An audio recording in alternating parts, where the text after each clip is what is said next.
Minasan konnichiwa.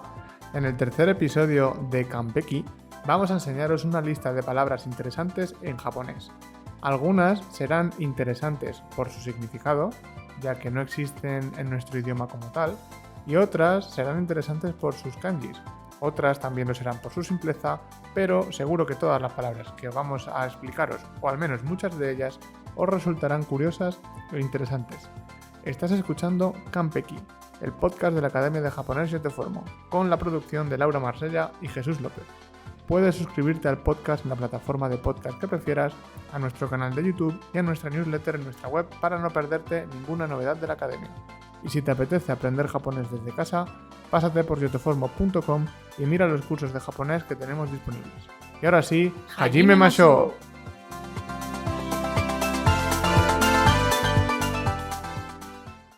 En este episodio vamos a estudiar 30 palabras muy interesantes en japonés.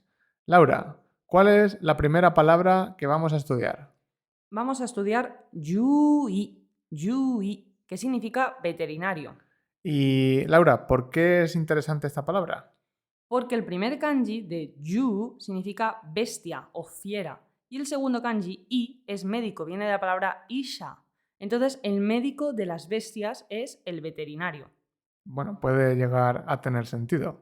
El médico de las bestias, de los animales, el veterinario. Vamos con la siguiente palabra. Keshou. Keshou significa maquillaje. Y Laura, ¿cuáles son los kanjis de Keshou? ¿Por qué es interesante esta palabra? Porque el primer kanji, el de ke, significa transformarse o disfrazarse. Y el segundo kanji significa presumir. Por lo tanto, transformarte para presumir es el maquillaje que nos ponemos para ir más guapas, digamos, ¿no? Entonces, nos transformamos para presumir un poco de nosotras. Vaya, es interesante. Y Jesús, ¿cuál es la siguiente palabra? La siguiente palabra es okusan. ¿Y por qué es interesante la palabra okusan? Pues la palabra okusan significa esposa, es decir, la esposa en una pareja, una mujer que está casada. Y el significado de donde viene esta palabra es de la persona que está en el interior o la persona que está al fondo. Hoy en día el significado podría tener una connotación negativa, pero dado que las palabras y los kanji sobre todo vienen de hace muchos años, antiguamente pues viene de este matiz, ¿vale? La persona que está al fondo, que es la esposa. O mejor dicho, la persona que está en casa. Laura, siguiente palabra. La siguiente palabra es itadakimasu. Itadakimasu. Y esta palabra, que también es una expresión que podemos escuchar, seguro que los que veáis anime os suena, lo podemos escuchar en casi cualquier serie, película, anime. ¿Qué significa? Pues en español siempre le suelen traducir como que aproveche, pero realmente es un verbo del keigo. Keigo es el lenguaje formal del japonés, que por cierto tenemos varios vídeos en el canal de YouTube de keigo, podéis buscarlos si os interesa. Y itadakimasu es un verbo que significa comer, beber o recibir en el lenguaje humilde. Es decir, dentro del keigo sería el lenguaje humilde del keigo, el kenjogo, y es un verbo que tiene, bueno, pues 3 significados. Es como un verbo que son 3 verbos en uno, ¿vale? Y además es una expresión que es que aproveche. Por lo tanto, cuando decimos itadakimasu, estamos diciendo recibo o como o bebo, dependiendo de la circunstancia. Básicamente que coges ese objeto, ya sea comida o bebida, y es como lo recibo. A veces también se traduce itadakimasu como gracias al recibir, de ahí recibir comida o bebida. Y una curiosidad, Laura, ¿qué se contesta? Esto el otro día me lo preguntó un alumno. ¿Qué se contesta a itadakimasu? No se contesta nada porque normalmente en la cultura japonesa itadakimasu tú te lo dices a ti mismo en voz alta. No es como en España que tú llegas a la hora de comer y dices que aproveche y se lo dices a todo el mundo. Aquí, aunque lo digan en voz alta, el que aproveche, digamos, es para uno mismo, es voy a comer, itadakimasu, ¿vale? Entonces no se contesta nada, simplemente dices itadakimasu y empiezas a comer. Perfecto, muchas gracias. Seguimos con la siguiente palabra. ¿La siguiente palabra cuál es, Jesús? Kyukyusha. ¿Y por qué es interesante esta palabra? Para los que no lo sepáis para los que no os suene, Kyusha significa ambulancia. Y creemos que es bastante interesante porque literalmente, si vemos los kanjis, es el vehículo que con prisa salva. Es decir, son los kanjis de salvar, prisa y vehículo. Por lo tanto, el vehículo que va con prisa a salvar gente es la ambulancia. Es muy interesante esta palabra, ¿vale? Así que de izquierda a derecha, chicos, salvar, prisa y vehículo. Kyusha. Ambulancia. Siguiente palabra. La siguiente palabra es yaoya. ¿Y por qué has escogido esta palabra, Jesús? ¿Por qué te parece a ti interesante yaoya? Yaoya, para los que no lo hayáis estudiado todavía, es verdulería, la tienda donde se compran verduras. Y nos resulta interesante sobre todo por sus kanjis, porque normalmente cuando estudiamos las tiendas suele ser pues la palabra, el objeto que vende la tienda, más un ya, el sufijo ya, para las tiendas. Por ejemplo, hanaya para la floristería, nikuya para la carnicería, etc. Pero con yaoya no son los kanjis de yasai, de verdura, sino que es el kanji de 8, el kanji de 100 y el kanji de tienda. Literalmente tienda de 800, ¿vale? Entonces, cuando veáis un letrero donde pone tienda de 800, yaoya, que sepáis que estáis entrando en una verdulería, aunque seguramente lo veáis en el escaparate. Siguiente, Laura, ¿qué tenemos a continuación? La siguiente palabra es ninja. Seguramente todos sabréis lo que es un ninja, pero Laura, ¿por qué es interesante la palabra ninja? Pues la palabra ninja es interesante porque su primer kanji es esconderse y el segundo es persona. Por lo tanto, la persona que se esconde o la persona que se oculta.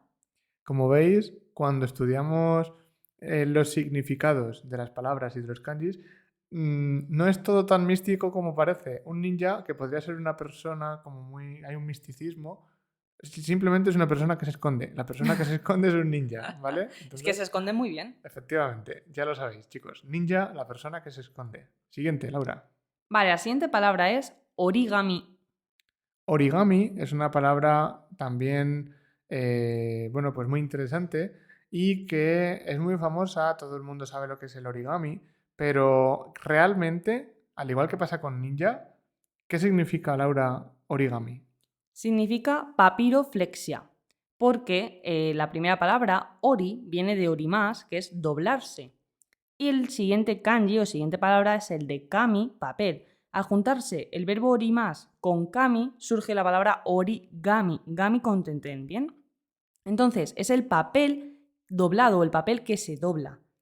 Que realmente es lo mismo que pasa con papiroflexia, ¿no?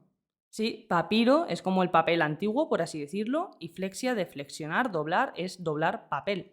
Así que es una palabra bastante más sencilla de lo que parece. De hecho, si buscáis origami en algún diccionario de calidad, digamos, siempre está traducido como papiroflexia, no pone nada de origami. Lo que pasa que actualmente el origami se ha hecho tan famoso que hay gente que incluso lo diferencia. Obviamente hay diferencias entre la papiroflexia, por ejemplo, occidental o de España, y la papiroflexia japonesa.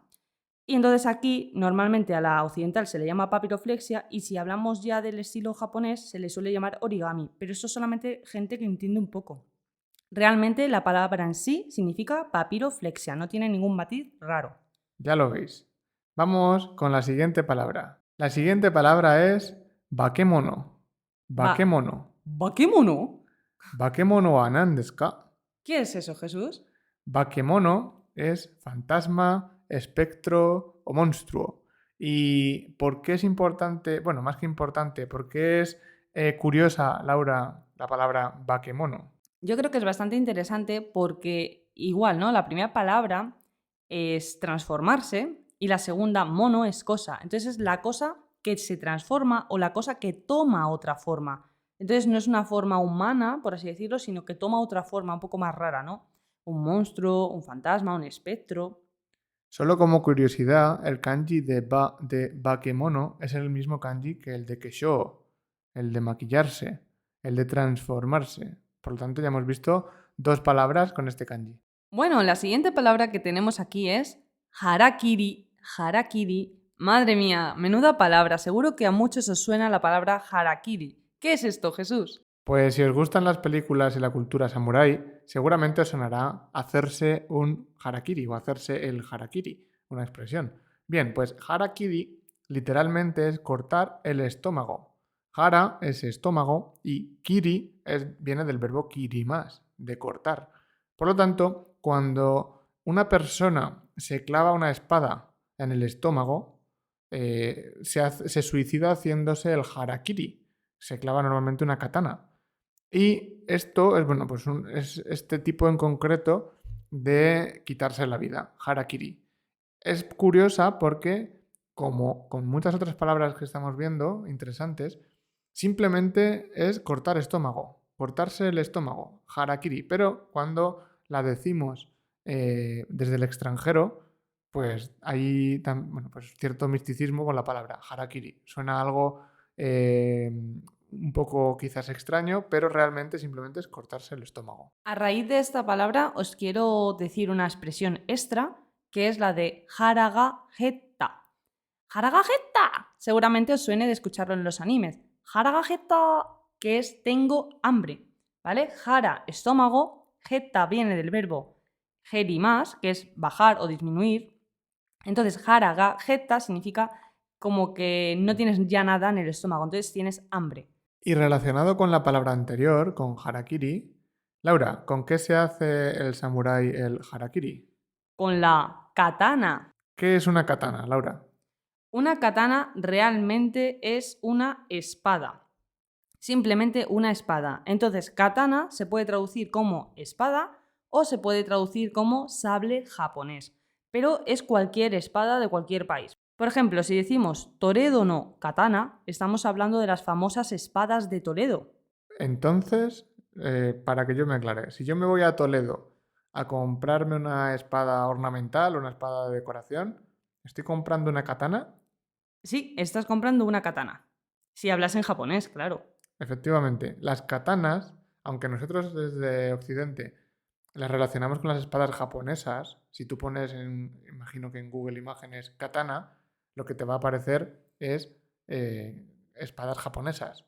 Pero lo que es la palabra katana es cualquier espada, de cualquier tipo, de cualquier país.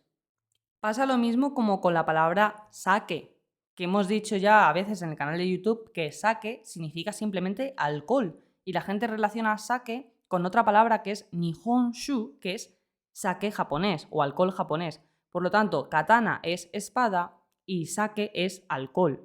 Vamos con la siguiente palabra. La siguiente palabra es, Kimono. ¿por qué es esta palabra kimono interesante? Pues porque si miramos sus kanjis, simplemente significa la cosa con la que te vistes. Kimono, es decir, significa ropa. Realmente kimono significa traje, vestido o ropa. Por lo tanto, aunque nosotros llamamos kimono a esa vestimenta peculiar japonesa que bueno, va con un cinturón, incluso el kimono de las artes marciales, realmente la palabra, el origen de la palabra es la cosa mono con la que te vistes. Kimas. Vamos con la siguiente palabra. Hanami. Hanami. Seguramente os suene esta palabra del o hanami, que Laura, ¿qué es el o hanami? El ohanami es ir a ver los cerezos en flor. Seguramente esta escena os suene mucho de verla en los animes, cuando van los japoneses con sus familias y se ponen debajo del árbol del cerezo a disfrutar el ohanami. Es una fiesta, es ir a sentarte debajo de los cerezos a hacer un picnic. ¿Y por qué es importante, o bueno, por qué es interesante estudiar esta palabra? Porque si miramos sus kanjis, como siempre, muchas de estas palabras son interesantes sobre todo por los kanjis. Hana es flor y mi viene del verbo mimas, mirar. Entonces, literalmente es ver las flores. O sea, la palabra hanami significa observación de las flores. Es decir, hanami es ir a contemplar las flores, pero no solamente es la flor del cerezo, sino que podría ser otro tipo de flores, aunque en el 99% de los casos cuando decimos hanami es las flores del cerezo, ir a ver las flores del cerezo. En este episodio nos estamos cargando todo el misticismo de las palabras típicas japonesas, porque como veis casi todas son bastante descriptivas. Vamos con la siguiente. Laura, tsukimi. Pues tsukimi pasa lo mismo que con hanami. Tsuki es luna y mi es contemplar. Por lo tanto, tsukimi es contemplación de la luna. ¿Y por qué hemos escogido esta palabra, Jesús? Porque al igual que Hanami, es una festividad japonesa muy importante y igualmente es una palabra muy sencilla, Tsuki Luna mi más. Para que veáis que la gran mayoría de estas palabras, aunque nosotros desde fuera las vemos como muy japonesas o como exóticas, son palabras sencillas. Vamos con otra palabra que algunos ya hemos comprobado en la academia que, bueno, han quedado alucinados por el origen de la palabra anime. Laura, anime, ¿qué significa anime? Bueno, primero de todo, anime surge o sale de la palabra animation, así que ya os estáis imaginando que no es una palabra muy japonesa. Animation, animación. Por lo tanto, anime significa animación o dibujos animados. Pero, a ver, entonces, si yo veo, por ejemplo, Los Simpson, Laura, ¿eso sería anime? Sí, sería anime. Y si veo Pocoyo, También es anime. o sea, que anime no es Dragon Ball, Doraemon y todos estos dibujos. Bueno, también son anime. Es el anime que le gusta a los extranjeros que estudian japonés. Para un japonés, ver Pocoyo también sería ver anime. Sí, sería ver anime, pero anime para niños, claro.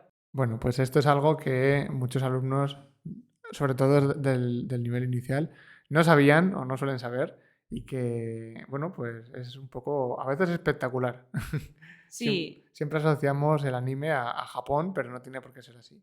claro, exacto. Entonces, si hablamos de anime estadounidense, a lo mejor pues diríamos americano anime o supei no anime, dibujos de España. Pero anime realmente solo significa dibujos animados. Eso sí, dibujos animados de animación no significa que sea para niños. Hay anime de todo tipo. Por eso Death Note es anime, pero no es anime para niños, ¿vale? Y Pocoyo o Dora la Exploradora sería anime para niños, para poneros un ejemplo. En definitiva, todo lo que sea dibujos animados de animación sería anime en japonés. La diferencia es que en Japón sí que existe esta cultura de adultos de ver dibujos animados y en Occidente no es tan común, ¿vale? Pero, como dice Laura, anime son dibujos animados. En contraposición, vamos con otra palabra que no tiene mucho que ver con el anime, que es un poco más peculiar, que es karoshi. Laura, ¿qué significa karoshi? Bien, esta palabra es un poquito más avanzada, sobre todo la empieza a ver la gente con el nivel B1 hacia arriba. Y si nos fijamos en los kanjis, el primero es el de sugiru, el de pasarse o excederse, el segundo es el de trabajar o labor, y el último, el de shi, es el de muerte, que esta ya les suena a los que tienen menos nivel. Es decir, literalmente, karoshi es muerte por exceso de trabajo. Es interesante que los japoneses tengan una palabra original, es decir, que no está en katakana, no viene del extranjero, para definir esto, ¿vale? Para que se cree una palabra para definir algo como esto, pues entiendo que tiene que haber ocurrido más de una vez, ¿vale? Y más de dos. Vamos con otra palabra que también nos llama mucho la atención, que es shakaijin. Laura, ¿qué significa shakaijin? Bien, pues shakai, si le damos la vuelta a los kanjis, es kaisha, ¿no? Entonces, al revés, shakai significa sociedad. Entonces, shakai jin, literalmente una persona de la sociedad. Significa adulto independiente o, como lo suelo traducir yo más, miembro de la sociedad. Y Jesús, ¿por qué es interesante shakai jin? Los japoneses usan esta palabra, shakaijin, como sinónimo de una persona, pues como decía Laura, independiente, es decir, una persona trabajadora o una persona responsable, ¿vale? Entonces, aunque literalmente es miembro de la sociedad, se utiliza para designar a personas que son responsables, de las que puedes confiar para darles un trabajo, etc. Siguiente palabra, Laura. La siguiente palabra es bonsai. ¿Sabéis lo que es un bonsai? Hombre, yo creo que ya la mayoría de la gente sabe lo que es bonsai, ¿no? Bonsai, para los que no lo sepáis, si hay alguien que no lo sabe, es una planta pequeñita que se cultiva en una especie de, bueno, un tiesto muy pequeñito que va sobre una bandeja y que, bueno, requiere muchos cuidados, son muy bonitas y es típico japonés. Más que una planta, para focalizarnos un poco más, son arbolitos. Los bonsai siempre son arbolitos. Y de aquí viene la palabra, ¿no? Bonsai. Bon significa bandeja y sai significa planta. Entonces, una plantación en bandeja. Sí que es verdad que los bonsai, más que una planta normal, son siempre árboles, ¿no? Es decir, podemos ver un bonsai que sea un mini cerezo o un mini manzano, es decir, son árboles chiquititos, árboles en versión miniatura, son muy kawaii. Son muy graciosos, aunque nosotros no entendemos mucho, pero dicen que requieren muchos cuidados. Ya nos los pondréis en los comentarios del blog o en los comentarios de YouTube si alguno tenéis un bonsai. Siguiente palabra, Laura. La siguiente palabra es hinomaru. ¿Qué es un hinomaru? Pues hinomaru significa la bandera del sol naciente, es decir, hinomaru es el nombre que se le da en japonés a la bandera japonesa. Y es muy interesante porque hi es sol y maru es círculo. Entonces, el círculo del sol significa literalmente. Es decir, la bandera japonesa, sabéis que es un sol en el medio rojo, ¿no? Y por eso se le llama hinomaru. De aquí podemos sacar una palabra aún más curiosa, que, bueno, a mí la palabra ya de hinomaru me parece bastante interesante, porque la bandera de Japón yo creo que es mi favorita por su simplicidad, pero hay un ovento, para los que no lo sepáis, un ovento es pues la típica fiambrera japonesa que llevan los japoneses, por ejemplo, el trabajo para comer. Hay un bento que se llama hinomaru bento. El ovento, la fiambrera literalmente, con la forma de la bandera de Japón, que contiene arroz blanco con una umeboshi roja en la parte superior. Es decir, es un bento que representa la bandera de Japón porque parece, bueno, pues la bandera de Japón al tener arroz blanco y en el centro una umeboshi roja. Una umeboshi, para los que no lo sepáis, es una ciruela seca. Siguiente palabra, Laura. La siguiente palabra es beikoku. Esta palabra a mí me pareció muy interesante cuando la estudié por primera vez allí en la universidad y es muy interesante por el hecho de que significa Estados Unidos. Pero Beikoku no suena a katakana, ¿no? No, es la palabra original japonesa para decir Estados Unidos. Es decir, cuando hablamos de América, en japonés existe esta palabra, ¿no? América para decir Estados Unidos. La versión más japonesa es beikoku. Y son los kanjis de arroz y país. Y es verdad que se come mucho arroz, ¿no, Jesús? Pues no lo sé, pero ¿cómo puede ser que haya un nombre de un país que no es Japón escrito en kanji en lugar de en katakana? Bueno, pues hay países que existe su versión en katakana y su versión en kanji, ¿vale? Esto es porque antiguamente a estos países pues se escribían kanji, ¿no? En Japón hace mucho, mucho tiempo. Y luego pues muchas de esas palabras han ido como evolucionando al katakana porque es un poco más fácil, ¿no? Entonces, por ejemplo, la palabra España en japonés se dice supein y la podemos escribir de dos formas, con katakana, supein, o con kanji. Si es verdad que los kanjis se ven muy poco, son 3 kanjis y son el kanji de oeste, el de grupo y el de colmillo. Es muy raro, mejor no le busquéis el sentido, pero eso es supein, es porque suena parecido en los kanjis, ¿vale? Entonces, en el caso de Beikoku, no sé el origen por qué será, pero el país del arroz es Estados Unidos y por eso me parece muy graciosa o interesante esta palabra. Sí que sé que en Latinoamérica se come mucho arroz, en Estados Unidos no estoy tan segura. No lo sé, la verdad, pero analizando palabras interesantes, la siguiente es, desde mi punto de vista, aún más interesante o graciosa. ¿Cuál es la siguiente palabra, Laura? Sí, más graciosa sí. Es mushiba. Mushiba, para los que no sepáis qué significa, son dos kanjis, el kanji de mushi y el kanji de ha. El kanji de mushi es el kanji de bicho y ha significa diente. Por lo tanto, un bicho en el diente significa caries. Sí, y para los más veteranos, si yo tarareo esto, vais a saber qué es seguro. Goshushu, goshushu, goshushu no shu. Bueno, hagamos como si no hubiese ocurrido nada y vamos con otra palabra que en este caso es la palabra con la que nos curamos de las mushiba. Laura, ¿cuál es la siguiente palabra? Perdón, ¿eh? La siguiente palabra es kusuri. ¿Y por qué es interesante kusuri, Laura?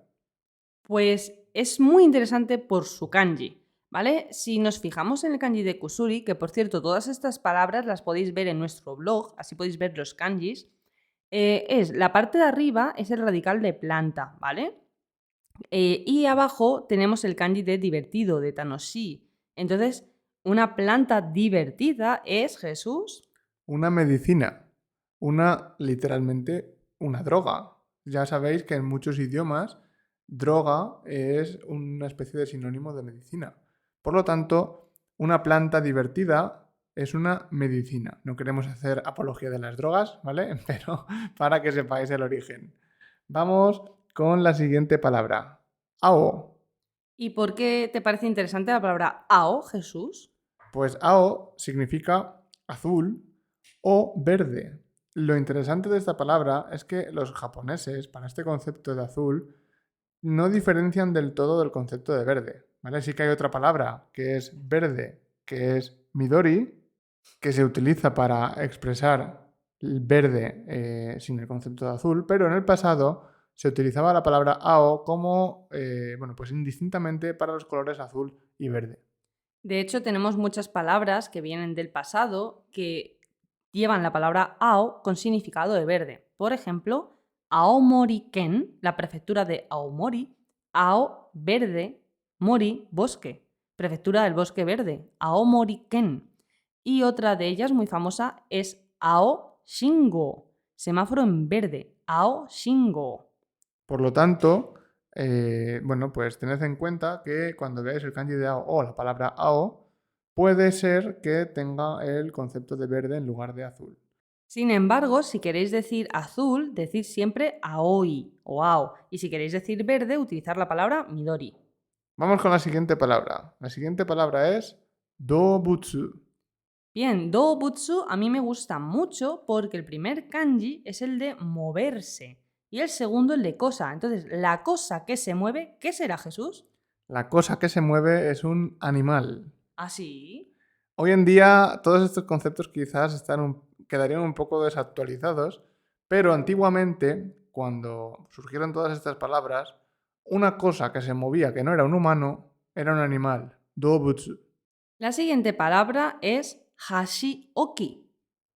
Hashioki es una palabra muy interesante porque representa un concepto que aquí tampoco existe como tal, que solo lo utilizamos cuando estamos en sitios concretos que tienen que ver con Japón. Laura, ¿qué es un hashioki? Un hashioki es un posapalillos. Hashi son los palillos japoneses o chinos que se utilizan para comer, ¿verdad? Y oki viene del verbo okimas, que es colocar. Entonces, literalmente, donde colocas los palillos es un posapalillos. ¿Y qué forma tiene un posapalillos? ¿Cómo es un posapalillos? Hay posapalillos de diversas formas, más alargados, en forma de animales. Hay desde los más clásicos a los más kawaii, ¿vale? Pero básicamente es un objeto chiquitito y normalmente más o menos plano donde tú colocas los palillos cuando no estás comiendo, porque los palillos no se pueden colocar en el plato. Entonces, cuando dejas de comer, los colocas en el posapalillos mientras estás cogiendo la bebida o alguna cosa de estas, ¿no? Entonces, mientras no estás masticando en sí, los palillos los sueles poner o posar en el posapalillos, en el hashioki. Vamos con la siguiente palabra. Laura, ¿cuál es la siguiente palabra? La siguiente palabra es keshigomu. Keshigomu. ¿Qué le pasa a Keshigomu, Laura? ¿Por qué es interesante Keshigomu? A mí me resulta muy interesante porque keshi está escrito en hiragana o en kanji y gomu en katakana. ¿Y qué significa keshi, Jesús? Keshi significa borrar o apagar y gomu viene de la palabra goma. Por lo tanto, Laura, Keshigomu. Goma de borrar. Aquí lo interesante, como decíamos, es que Keshi va en hiragana y gomu va en katakana. Es una palabra curiosa, sobre todo para los que estáis empezando. Bien, la siguiente palabra es kubi ni naru. Esto es un verbo barra expresión que a mí me resultó muy curioso la primera vez que lo escuché. Y Jesús, ¿nos puedes explicar lo que significa kubi ni naru? Pues por un lado tenemos kubi, que significa cuello, Y luego tenemos naru, que es volverse, convertirse en, etc. Por lo tanto, kubi ni naru literalmente es convertirse en un cuello o volverse cuello, ¿vale? Esto no tiene mucho sentido si lo analizamos así. Pero, Laura, ¿cuándo se usa esta expresión? Se usa cuando dices que me han despedido. Entonces, kubi ni naru significa ser despedido. ¿Por qué? Porque el jefe o el que te ha despedido te ha convertido en un cuello. Digamos, esta expresión viene de hace mucho tiempo, de antaño, y era de cuando te cortaban la cabeza. Es como, estás despedido, fuera cabeza. Básicamente, nosotros en español también podemos decir que le han cortado el cuello a alguien, le han cortado la cabeza, como sinónimo de, no literalmente obviamente, sino de como sinónimo de despedir. Van a rodar cabezas, también se dice mucho, por lo tanto, tiene ese significado. Vamos con otra palabra que esta sí que es una palabra típica japonesa, de estas que no existe una traducción tal cual en otros idiomas. Laura, ¿cuál es la palabra? Komorebi. ¿Y qué es un komorebi? Komorebi es la luz del sol que se filtra a través de las hojas de los árboles. Entonces, aquí en España podríamos tener komorebi. Claro que existe el komorebi. De hecho, yo el otro día, montando en bici, lo vi y dije, anda, el komorebi. Claro, ¿qué pasa? Que en español, que yo sepa, al menos, no existe una palabra para decir esto. Pero si nos fijamos en los kanjis, el primero es el de árbol, ko, luego el de more, moreru, es como que se escapa o que se filtra o que gotea algo, ¿no? Y luego el bi viene de ji, que es sol. Es decir, que el sol como que se cuela, ¿no? Ahí entre las hojitas de los árboles, como que desde arriba se cuela y tú lo ves abajo, ¿no? Entonces es como el sol que se cuela a través de los árboles. Si alguien sabe de una palabra que sea en español esto, que a lo mejor nosotros no lo hemos encontrado, pero si existe, ponedla en los comentarios que nos gustaría saberla. De hecho, por si acaso no lo habéis entendido bien, komorebi es cuando, por ejemplo, estás caminando por el bosque o montando en bici o lo que sea, y tú ves el sol, ¿no? Que dices, oh, cómo deslumbra, que se cuela, digamos, el sol por ahí. Y puedes decir, te puede pasar algo malo como, madre mía, cómo deslumbra, o al revés, apreciarlo y decir, qué bonito, cómo se cuela el sol por aquí. El concepto japonés es más bien ese, el de la belleza de ver el sol entrando o filtrándose a través de las hojas. Vamos ahora con una palabra que no es tan bonita. La palabra en sí es hikikomori. Laura, ¿qué es un hikikomori? Bueno, un hikikomori es una persona que se ha retirado socialmente. Ese es el significado literal. Pero básicamente está siendo, no sé si una enfermedad o un trastorno, pero básicamente hay muchas personas en Japón que son hikikomori y esto es malo, porque son personas que se encierran en casa por diferentes motivos, algunos por engancharse a los videojuegos, otros por engancharse al manga, porque han sufrido bullying en el colegio. Es decir, son personas que se encierran en la casa y se obsesionan por algún tema por lo general o también puede ser por bullying, por estar hartos de la vida en sí. Entonces, una persona que se encierra en casa, ya no solo en casa, sino que muchas veces en la habitación, que incluso los padres no le pueden ver, le pasan la cena abriendo la puerta muy rápido y cosas por este estilo, está siendo un problema muy grande en Japón, pero yo quiero explicar de dónde surge esta palabra, ¿no? Hikikomori. Hikikomori viene del verbo hikikomoru, que significa quedarse encerrado en casa, que esto no tiene ningún matiz negativo ni malo, lo podemos utilizar. Y también se usa cuando decimos, me voy a vivir al pueblo. Lo típico de que te has ido a la ciudad durante tu vida madura, digamos, de mayor, a trabajar, y de mayor decides volver al pueblo, a tu pueblo original, ¿no? Y entonces eso también se usa hikikomoru. Es como encerrarte en el pueblo, por así decirlo. Algo importante a destacar de esta palabra es que un hikikomori no es simplemente una persona que le guste mucho estar en casa o que le gusten los videojuegos. Un hikikomori es una persona que tiene un problema y que no puede salir de su casa o de su habitación, ¿vale? Es decir, no es simplemente yo es que paso mucho tiempo jugando videojuegos, soy hikikomori. No, una persona que con este tipo de problema, podemos decir, es una persona que no puede salir de casa, que no puede salir de su habitación, etc. Vamos, Laura, con la última palabra de la lista. La última palabra es una palabra que se está haciendo muy famosa en España y que de hecho hay muchos libros con este concepto. Y es la palabra Ikigai. ¿Qué es, Laura, un Ikigai? Ikigai significa la razón de vivir o ganas de vivir. Si miramos la palabra en sí, Iki viene del verbo ikimas, vivir, y gai significa que vale la pena. Entonces, que vale la pena vivir, significa literalmente. Y Jesús, ¿qué es el Ikigai en sí? El Ikigai es aquello que hace que sea tu razón de vivir, aquello que es lo que más te gusta, aquello por lo que vives, literalmente. Es aquello por lo que tú te levantas y dices, bien, un día nuevo, me voy a poner a escribir un podcast para japonés. O, qué bien, hoy es jueves, hoy me toca dar clase al grupo no sé qué. Esto es Ikigai, cada uno tiene su propio Ikigai. Bueno, hay gente que quizás aún no lo ha encontrado, que está un poco perdida en la vida. Pero, por ejemplo, sin yo hablar de esta palabra, algún profesor de japonés me ha dicho que mi Ikigai era el japonés. Me lo han dicho ellos. Entonces yo en ese momento dije, ahí va, esta palabra tan famosa que todo el mundo está leyendo libros de estos, yo ya tenía mi Ikigai, que era el japonés. Pero yo no sabía que era mi Ikigai y a mí me lo han dicho los japoneses. Tu Ikigai es japonés. Me han dicho estas cosas y yo es como, anda, pues sí, es verdad. La verdad que estoy todo el día leyendo, escribiendo, estudiando, dando clase, grabando vídeos para YouTube, podcast, en fin, que mi Ikigai es japonés. Como veis, otra palabra que, bueno, pues en japonés no es tan mística, pero que desde el extranjero, Ikigai, bueno, pues es algo que se pone de moda y, bueno, pues que sale en libros, en películas y en prácticamente cualquier sitio. Las interesantes. Si os ha gustado el episodio, nos lo podéis comentar, ya sea en la entrada del blog o ya sea en el vídeo de YouTube. Esperamos que este episodio te haya resultado interesante y si es así, recuerda suscribirte a nuestro podcast en tu plataforma de podcast preferida o en nuestro canal de YouTube. Y además, si te apetece estudiar japonés, pásate por yotoformo.com y contacta con nosotros. Nos vemos en el próximo episodio. ¡Matane!